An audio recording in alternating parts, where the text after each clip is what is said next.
Obrigada, Sr. Presidente. Sr. Primeiro-Ministro, Senhoras e Senhores membros do Governo, Senhoras e Senhores deputadas, a Sra. Deputada Assunção Cristas matou a sua moção de censura logo no início da sua intervenção, logo nas suas primeiras palavras, quando desvalorizou completamente a apresentação desta moção de censura, dizendo que ela não serviria para aquilo que serve uma moção de censura, mas sim para uma mera tomada de posição política, assim como quem vem à Assembleia da República fazer uma declaração política. E, portanto, é o próprio CDS que desvalorizou e fragilizou a sua moção de censura. Mas, de facto, o que é que nós poderíamos esperar desta moção de censura? O que é que ela pode efetivamente revelar? Desde logo um desejo do CDS. O desejo de que as eleições pudessem decorrer o mais rapidamente possível, porque o CDS sabe que o PSD está internamente quebrado e considera que poderia lucrar alguma coisa se as eleições fossem feitas o mais rapidamente possível. O CDS poderia ir buscar alguma coisa ao eleitorado do PSD, estratégia eleitoral, Sra. Deputada. Bom, sabendo a Sra. Deputada Assunção Cristas que não vai haver antecipação das eleições, tendo em conta o resultado anunciado relativamente a esta moção de censura, ao menos visará demonstrar que o CDS consegue arrastar o PSD, apresentando uma moção de censura e o PSD é obrigado a votar a favor dessa moção de censura, pese embora não concorde com a antecipação do fim da legislatura. Bom, na verdade, então, no que é que se traduz esta moção de censura? Verdadeiramente, se estivéssemos num tabuleiro de xadrez, era um cheque ao Rio. O mesmo é dizer um cheque ao PSD. Uma disputa do espaço político com o PSD. Temos, portanto, resumindo e concluindo, um CDS muito mais preocupado com as eleições do que com o país. Ponto final, checkmate. Bom, senhoras e senhores deputados, senhor Primeiro-Ministro, por parte dos Verdes, aquilo que nós temos que dizer é o seguinte: lembrar aquele que foi o massacre da governação PSD-CDS.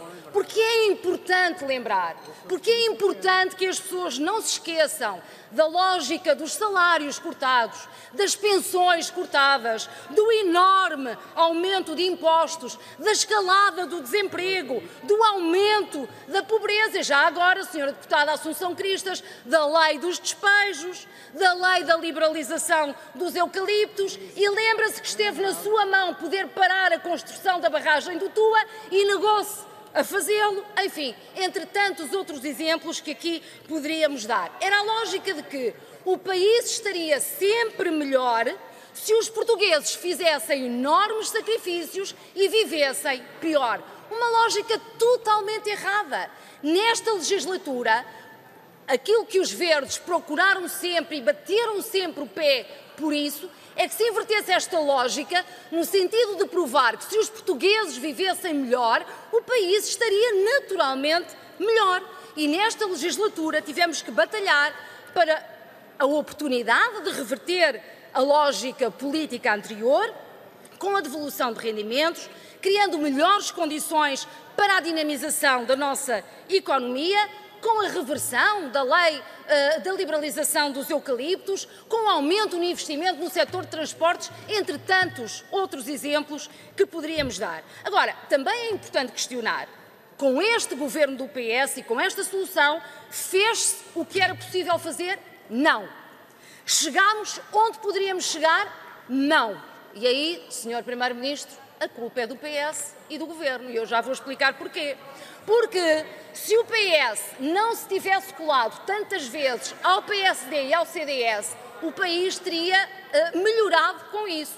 E se o CDS e o PSD não tivessem tantas vezes ajudado e posto a mão, dado a mão ao Governo, o país teria estado melhor se assim não fosse. Por exemplo, poderia ter havido, numa lógica de dinamização, designadamente do interior do país, uma revogação das portagens das ex-SCUT. Poderíamos ter apostado na reversão da privatização dos CDT. Poderíamos ter apostado na melhoria de condições de saúde e ambientais, designadamente tendo em conta algumas regras específicas para o cultivo e comercialização dos organismos geneticamente modificados. Podíamos ter cumprido a Constituição da República Portuguesa com a eliminação gradual das propinas no ensino superior. Isto só para dar alguns exemplos.